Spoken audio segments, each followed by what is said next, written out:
মনে এসেছে বরের বাড়িতে হলুদ মাখতে, এরা কেউ মুসলমান নয় বা শিক্ষিত নয়, কেউ নয়, কোন পরিবার নয় যারা এইসব পথে নেমেছে।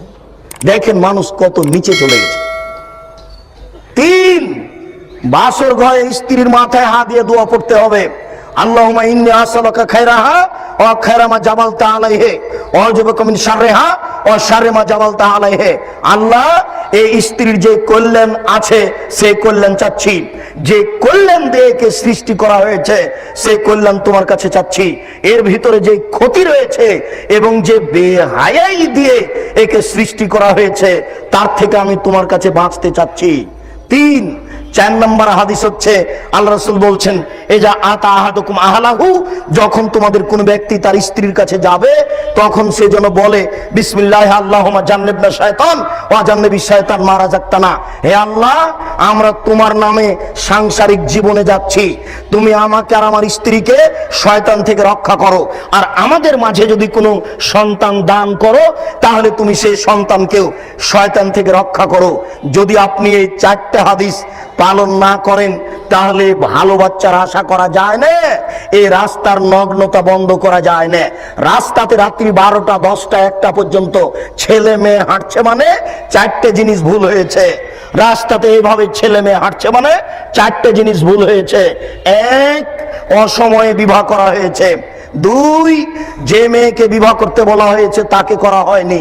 3, বাসর ঘরে যে দোয়া পড়তে বলা হয়েছে তা পড়া হয়নি, বাসর ঘর সাজানো হয়নি। 4, পরিবারের কাছে গিয়ে যে দোয়া পড়তে হবে সেই দোয়া পড়া হয়নি। অতএব এই সংসারে যেই ছেলে মেয়ে এসেছে সেই ছেলে মেয়ের ব্যাপারে ভালো তেমন আশা করা যায় না। বলছিলাম সম্মানিত দিনী ভাই, যেই দিন মানুষের এই চরিত্র হয়ে যাবে, আগাছাড়া দায়িত্ব পালন করবে, সেদিন তোমরা কি করবে? এরপরে শুনুন, আনাস রাদিয়াল্লাহু তাআলা আনহু বলেন, রাসূল সাল্লাল্লাহু আলাইহি সাল্লাম বলেছেন, একসুরুল হারাজ, সমাজে মারামারি বেড়ে যাবে, যেখানে সেখানে মারামারি। খ্রিস্টান আব্রাহাম লিঙ্কনের কাল্পনিক পদ্ধতি, এই ভোট পদ্ধতি মারামারি বাড়িয়ে দেওয়ার সবচেয়ে বড় মাধ্যম। স্কুল কলেজ রাস্তাঘাট যেখানে সেখানে মানুষ মায়ের মুখী, মারামারি বেড়ে যাবে। এই কথা বলতে বলতে আল্লাহ রাসূল বলছেন, হাত্তা একতলা জারাহু, প্রতিবেশীকে হত্যা করবে, ওয়া ইবনা জারিহি, প্রতিবেশীর ছেলেকে হত্যা করবে, ওয়া ইবনা আম্মিহি, চাচার ছেলেকে হত্যা করবে, ওয়া যাকারাবাতিহি, আত্মীয় স্বজনকে হত্যা করবে। এইভাবে বলতে বলতে অফিরে হয়াতিন আবাহু, বাপকে হত্যা করবে।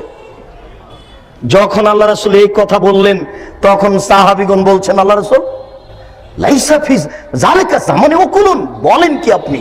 সেই কালে কি আমাদের বিবেক থাকবে না? বাপকে হত্যা করব মানে বলেন কি? সেই সময়ে কি আমাদের বিবেক থাকবে না? তখন আল্লাহ রাসূল বলছেন, লা, না, বিবেক থাকবে না। তুনজাও আকসারো ওকুলে জালিকা জামান, সেই যুগে প্রায় মানুষের বিবেককে তুলে নেওয়া হবে, সেই যুগে প্রায় মানুষের বিবেককে তুলে নেওয়া হবে। আপনার কথাটাই বলি, আপনি একজন জমিদারের ছেলে, মাস্টার ডিগ্রি পাস করে এসেছেন, 80 লক্ষ টাকা গাড়ির দামের গাড়িতে চড়ে আছেন, একটা রিক্সাওয়ালার রিক্সাটা আপনার গাড়ির ওই এর সাথে গায়ের সাথে লেগে গেছে। এরপরে আপনি রিক্সাওয়ালাকে কি বলেছেন তা কি আপনার মনে আছে? আপনি নাকি শিক্ষিত, আশ্চর্য, আপনি বুঝতে পারছেন না বিষয়টি? প্রত্যেকটা মানুষ আপনি দেখেন রাস্তাতে, যখন যার গাড়িতে একটু লেগে যাচ্ছে তখন একবারে একজন আর একজনের উপরে এমন ভাবে ক্ষেপে উঠছে যে একবারে মানুষই নয়, মানুষই নয় তার চাল চলন। আরে রিক্সাওয়ালা তো আছেই, ভ্যান চালক তো আছে। আপনার কথা বলছি, আপনি মাস্টার ডিগ্রি পাস মানুষ, ভ্যান চালকের ভ্যানটা আপনার গাড়িতে লেগে গেছে, একটু ছাল উঠে গেছে, আপনি তারপরে আপনার কথা। আর আপনাকে তো আমি সেদিন বলেছি ভদ্রতা কাকে বলে দেখাতে গিয়ে, সেদিন বলেছি, আপনার মনে আছে কিনা, সুমামা বিন ওসাল হচ্ছেন এক দেশের বাদশা। আল্লাহর নবী তার হাতে রশি দিয়ে মসজিদের খুঁটিতে বেঁধে বলছেন, সুমামা তুমি কি ইসলাম গ্রহণ করবে?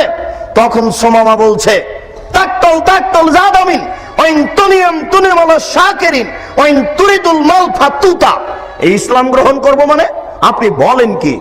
আপনি যদি আমাকে হত্যা করেন তাহলে আপনাকে হত্যা করা হবে, আপনি যদি আমাকে ছেড়ে দেন আপনার শুকরিয়া আদায় করা হবে, ছাড়তে গিয়ে যদি পয়সা চান প্রদান করা হবে। আল্লাহ রাসূল কিছু বললেন না। পরের দিন বলছেন, সুমামা তুমি কি ইসলাম গ্রহণ করবে? তখন সুমামা বলছে, তাকতুল তাকতুল জাদামিন ওয়াইন তুনিয়াম তুনিওয়ালা শাকিরিন ওয়াইন তুরিদুল মাল ফাতুতা। আমি ইসলাম গ্রহণ করব মানে আপনি যদি আমাকে হত্যা করেন আপনাকে হত্যা করা হবে, আপনি যদি আমাকে ছেড়ে দেন আপনার শুকরিয়া আদায় করা হবে, ছাড়তে গিয়ে যদি পয়সা চান প্রদান করা হবে। আল্লাহ রাসূল কিছু বললেন না। পরের দিন আল্লাহ রাসূল বলছেন, সুমামা তুমি কি ইসলাম গ্রহণ করবে? তখন সুমামা বলছে, তাকতুল তাকতুল জাদামিন ওয়াইন তুনিয়াম তুনিওয়ালা শাকিরিন ওয়াইন তুরিদুল মাল ফাতুতা। আমি ইসলাম গ্রহণ করব মানে বলেন কি আপনি আপনি যদি আমাকে হত্যা করেন আপনাকে হত্যা করা হবে, আপনি যদি আমাকে ছেড়ে দেন আপনার শুকরিয়া আদায় করা হবে, ছাড়তে গিয়ে যদি টাকা চান প্রদান করা হবে। দেখেন তার দাম্ভিকতা দেখেন। আল্লাহ রাসূল বলছেন, সঙ্গী সাথী তোমরা একে ছেড়ে দাও, ও চলে যাক। এবার তাকে ছেড়ে দেওয়া হলো। লোকটা যাচ্ছে আর বলছে ভদ্র মানুষ দেখেছি, তবে এত বড় ভদ্র দেখিনি দুনিয়াতে। আচ্ছা 3 দিন যাবত তারই রশি দিয়ে বাঁধা আছি আর তাকেই বলছি যে আপনাকে জবাই করবো। আরে 3 দিন যাবত একটানা বললাম, এরপরেও কিছুই বললো না, বলছে যে ছেড়ে দাও তোমরা চলে যাক। ভদ্র মানুষ দেখেছি তো ভাই, এত বড় ভদ্র দেখিনি। মাস্টার ডিগ্রি পাস করে ছেলেটাকে কথাটা বললেন মানে ভ্যান না হয় বুঝতে পারেনি, লেগে গেছে। কোনো শত্রুতা আছে কি আপনার সাথে? আল্লাহ রাসূল এই কথাই বলছেন। এরাই হচ্ছে আগাছা, শিক্ষিত তারা নয়, এরাই হচ্ছে আগাছা। যারা দায়িত্ব পালন করছে তারাও তাই, যারা সমাজের দায়িত্ব পালন করছে তারাও এরূপই। আল্লাহ রাসূল বলছেন, ওই সময়তে ইয়াখলুফু হাবাউন নাস, যারা সমাজের দায়িত্ব পালন করবে তারা হবে বোকা, তারা হবে নিম্ন শ্রেণীর, তারা হবে ইতর শ্রেণীর। শুনুন, আবু মুসা আশআরী রাদিয়াল্লাহু তাআলা আনহু বলেন, রাসূল সাল্লাল্লাহু আলাইহি সাল্লাম বললেন, ইয়াতি আলাইকুম সানাওয়াতুন খাদাতুন, অচিরেই তোমাদের উপরে এমন একটা সময় চলে আসছে, পুরো সময়টা প্রতারণায় পরিপূর্ণ, পুরো সময়টা প্রতারণায় পরিপূর্ণ। মনে হবে সবাই প্রতারক। বড় ব্যবসায়ী কোটিপতি মনে হচ্ছে যেন প্রতারক, মাস্টার ডিগ্রি পাস একজন এমপি মানুষ মনে হচ্ছে যে প্রতারক, ভাইস চ্যান্সেলর মনে হচ্ছে প্রতারক, এমপি মন্ত্রী মনে হচ্ছে প্রতারক। আল্লাহ রাসূল বলছেন যে পুরো সময়টা প্রতারণায় পরিপূর্ণ। ইসাদ্দাকুল কাযিব, সত্যবাদীকে মিথ্যাবাদী বলা হবে। ইকাযাবু সাদিক, আর মিথ্যাবাদীকে সত্যবাদী বলা হবে।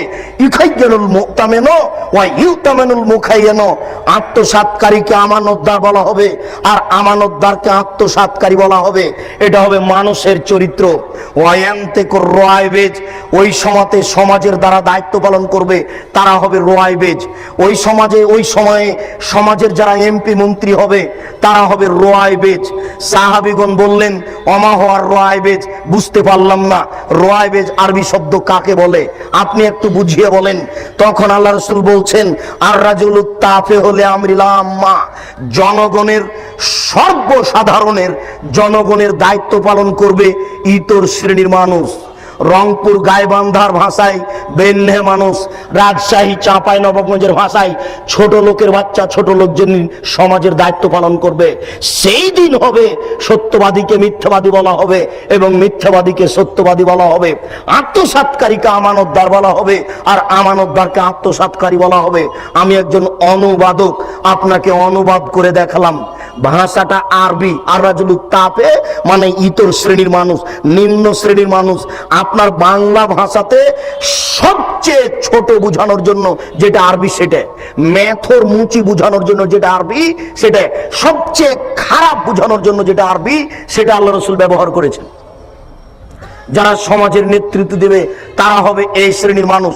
শুনুন, রাসূল সাল্লাল্লাহু আলাইহি সাল্লাম বলেন, লা তাকুমু সাআত হাত্তা ইয়াকুনা আসাদুন নাসের লোকা আবনে লোকা, অতদিন পর্যন্ত কিয়ামতের চিহ্ন হয়ে আসবে না কেয়ামতি হবে না যতদিন পর্যন্ত অধমের সন্তান অধম সমাজের নেতৃত্ব না দিচ্ছে, ইতর শ্রেণীর মানুষের সন্তান ইতর শ্রেণী সমাজের নেতৃত্ব না দিচ্ছে, একেবারে নিম্ন শ্রেণীর মানুষ যতদিন পর্যন্ত সমাজের নেতৃত্ব না দিচ্ছে। এরপরে আল্লাহ রাসূলের ভাষা আরো শোনেন। আল্লাহ রাসূল বলছেন, সাদাল কাবিলাতা ফাসিকুহুম, যেদিন গ্রাম্য সর্দার হবে ফাসেক, বদ মানুষ, জাইমাল কমে আরজালহুম, যেদিন মানুষের নেতৃত্ব দিবে সবচেয়ে নিম্ন শ্রেণীর ইতর শ্রেণীর মানুষ। এই কথা রাসূল সাল্লাল্লাহু আলাইহি সাল্লাম বুঝাতে গিয়ে একজন পল্লীর গ্রামের মানুষকে বললেন। হঠাৎ করে একজন পল্লীর মানুষ এসে বলছে যে মাতা সাত, কিয়ামত কবে হবে? আল্লাহ রাসূল একটু পরে বললেন, মানিস সাইল, এই শোনো, জিজ্ঞাসাকারী কে? কে জিজ্ঞাসা করলো কিয়ামত কবে হবে? আনা। আল্লাহ রাসূল, আমি জিজ্ঞাসা করলাম কিয়ামত কবে হবে। তখন আল্লাহ রাসূল বললেন, এজা জুয়াতিল আমানাত ফান্তাজিরি সাত, যেদিন মানুষের টাকা পয়সা আত্মসাৎ করা হবে, ধ্বংস করা হবে, সেই দিন কিয়ামত হবে। যেদিন সমাজের টাকা, জনগণের টাকা, বাংলাদেশ ব্যাংকের টাকা যেদিন ধ্বংস করা হবে, সেই দিন কিয়ামত হবে। তখন সাহাবী ওই পল্লীর মানুষ বুঝতে পারলেন না। উনি বলছেন, কাইফা ইজাতুহা, কিভাবে 10-এর পয়সা ধ্বংস করা হয়? তখন আল্লাহ রাসূল বললেন, এজা উসসিদাল আমরি লা গায়রি আহলিহি ফান্তাজিরি সাত, যেদিন অযোগ্য মানুষের হাতে, অথর্ব মানুষের হাতে, ইতর শ্রেণীর মানুষের হাতে, নিম্ন শ্রেণীর মানুষের হাতে দায়িত্ব তুলে দেওয়া হবে, সেদিন তোমরা ভাবিও যে এখন 10-এর পয়সা ধ্বংস করা হবে।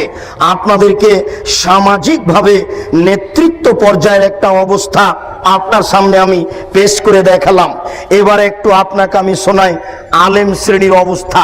উভয়ই, এরা যেমন ধর্ম বিক্রি করছে, ওরা তেমন সমাজকে ধ্বংস করছে।